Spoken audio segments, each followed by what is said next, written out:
तो हमारे पास यहाँ पे एक सवाल है, cos 150 डिग्री का मान ज्ञात कीजिए। तो cos 0 से लेकर 90 तक का मान तो हम सब बहुत समय से निकालते आए हैं। यहाँ पे अब हमें 90 से ज़्यादा कोण यानी 150 डिग्री का cos ज्ञात करना है। तो इसके लिए हम अपनी जो नई नई परिभाषा हमने अभी बनाई है, अपनी इकाई वृत्त वाली परिभाषा, उसका प्रयोग करते हैं। तो यहाँ पे पहले हम एक इकाई वृत्त बना लेते हैं। तो ये हमारा इकाई वृत्त है और क्योंकि हमें cos 150 डिग्री निकालना है तो हम 150 डिग्री पे एक भुजा बना लेते हैं कुछ इस तरीके से। हमने इकाई वृत्त की परिभाषा की विस्तार में बात की है अपनी पिछली वीडियोस में, तो अगर आपको इकाई वृत्त का कॉन्सेप्ट नहीं पता तो आप ज़रूर हमारी पिछली वीडियोस को जाके पहले देख लें। तो हमें cos 150 डिग्री निकालना है, यानी ये जो एंगल हमने बनाया है यहाँ पे, ये एंगल हमारा 150 डिग्री बनाया हमने। और क्योंकि ये एक इकाई वृत्त है तो इस पॉइंट तक हमारे मूल बिंदु से ये दूरी है 1। और यहाँ पे मैं ये भी देख सकता हूँ कि क्योंकि ये एंगल 150 है तो ये एंगल 30 डिग्री होगा, क्योंकि एक लाइन में पूरा एंगल 180 डिग्री होता है। अब हमारी नई परिभाषा में जब हमें किसी एंगल का कॉस निकालना होता है तो हमें उस पॉइंट के एक्स कोऑर्डिनेट को निकालना होता है। एक्स कोऑर्डिनेट हमें कॉस बताता है और वाई कोऑर्डिनेट या वाई निर्देशांक हमें साइन बताता है।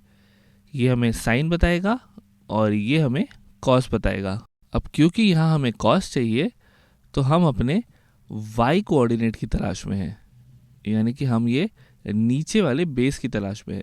अभी हमने ये दूरी तो नहीं निकाली, पर एक चीज़ जो हमें यहाँ पे सीधा सीधा पहले दिख रही है वो ये कि इस पॉइंट का जो एक्स निर्देशांक होने वाला है वो नेगेटिव होने वाला है। क्योंकि हम अपने मूल बिंदु से बाई तरफ जा रहे हैं इसलिए हमारा निर्देशांक कैसा होगा, नेगेटिव होगा।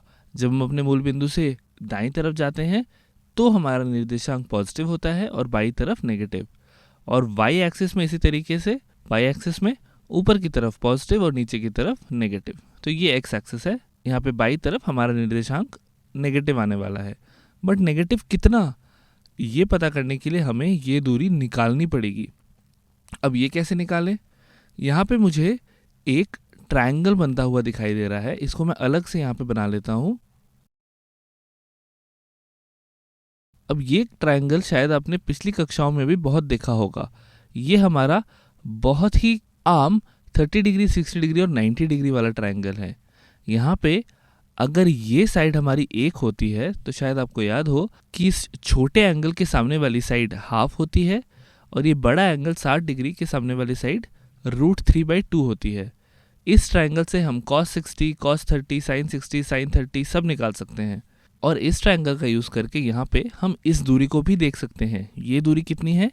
ये दूरी है √3/2, यानी कि मेरा cos 150 हो जाएगा -√3/2।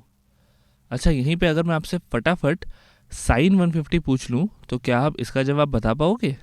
1 मिनट के लिए इस वीडियो को पॉज करो और कोशिश करो। उम्मीद है आपने कोशिश की होगी। sin 150 के लिए हमें बस इसका y निर्देशांक देखना है। अब y निर्देशांक पॉजिटिव है क्योंकि हम मूल बिंदु से ऊपर की तरफ है तो यहाँ पे प्लस आने वाला है।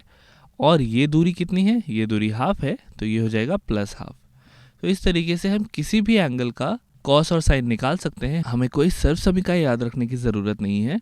हम बस अपने इकाई वृत्त का इस्तेमाल करते हुए और अपने ट्रायंगल का इस्तेमाल करते हुए किसी भी एंगल का कॉस, साइन, टैन या कोई भी और त्रिकोणमितीय फलन निकाल सकते हैं।